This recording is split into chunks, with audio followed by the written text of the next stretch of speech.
Hi, so today I'm going to talk about the decline and fall of the Roman Empire.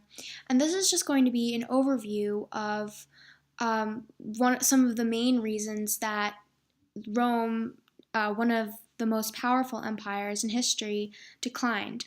It's obviously not going to state all of the reasons, but it's just going to highlight over some of the main reasons that Rome declined. So the Roman Empire roughly lasted from about 27 BC to 393 AD. The decline of the Roman Empire sort of started with the death of Marcus Aurelius. And that and other things sort of led to problems that just kept on getting worse and worse and worse until Rome declined.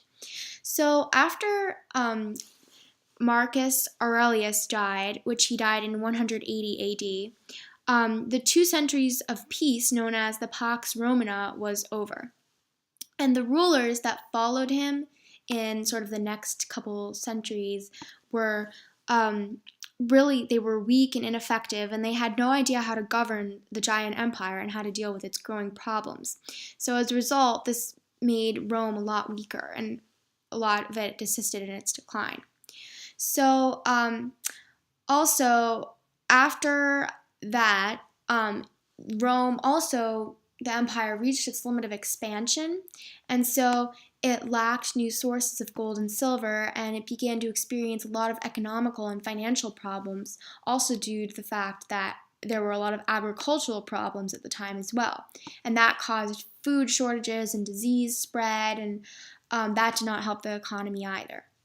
So, because of the weak and ineffective rulers, which is one of the common reasons why a lot of empires will decline, um, they the Roman soldiers became less loyal because there wasn't a powerful, strong hand at the top of things, and so soldiers began to be less loyal to the main emperor and rather loyal to its provincial leaders. And so everyone was sort of looking to take power for themselves rather than for the empire.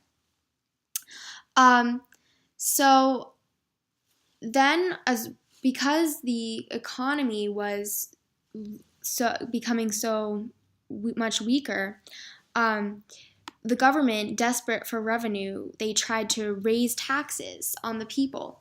And this was really not a good idea because obviously the people weren't very happy about that. And this was one of the reasons that led to revolts and as well as inflation. Um, Also, because the government was desperate for revenue and the rulers weren't very experienced, they began minting coins that contained less and less silver. So basically, they were hoping to create more money with the same amount of precious metal, which did not work because this caused inflation, which is a drastic drop in the value of money, coupled by a raise in prices. And that really did not help the economy. So because of that, that was one of the other contributing factors to the inflation. And of course, serious food shortages and disease spread also added to inflation as well. So basically, the government was getting, in order to save their empire and defend against outside attacks, they began to, and because their soldiers were becoming less loyal, they began to hire mercenaries for less money than Roman soldiers, and they were hoping that the mercenaries would help defend the empire.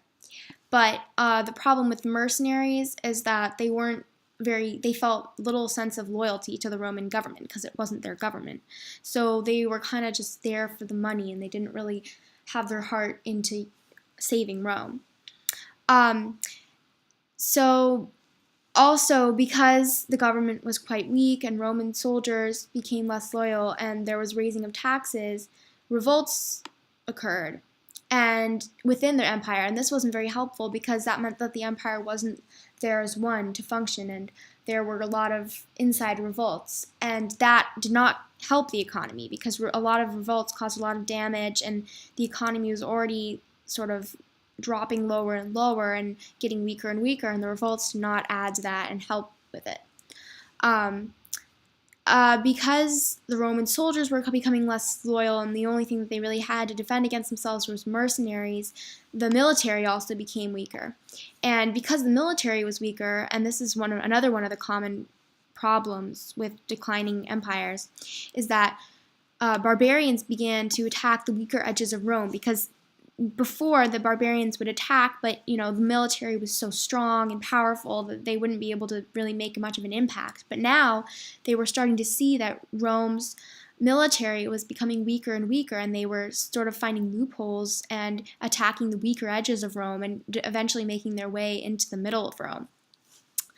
And this led to frequent outside invasions and worsening internal problems as time went on, and the revolts also led to this, and so did the fact that the government hired mercenaries. And basically, in the end, frequent outside invasions and worsening internal problems caused the collapse and decline of the Roman Empire. So all of these problems sort of all came at once and contributed to the fall of what was once a very powerful empire. And so these are some of the things that a lot of empires have had to deal with in the past. All of these problems. There's just so much that could go wrong, especially as the empire grows bigger and bigger. It gets to a point where it's too big and complicated for one ruler to rule, and it's too big and complicated to keep in order everything. And so eventually the empire usually begins to decline, and this is the path that a lot of empires have taken over time, and this is just one example of them.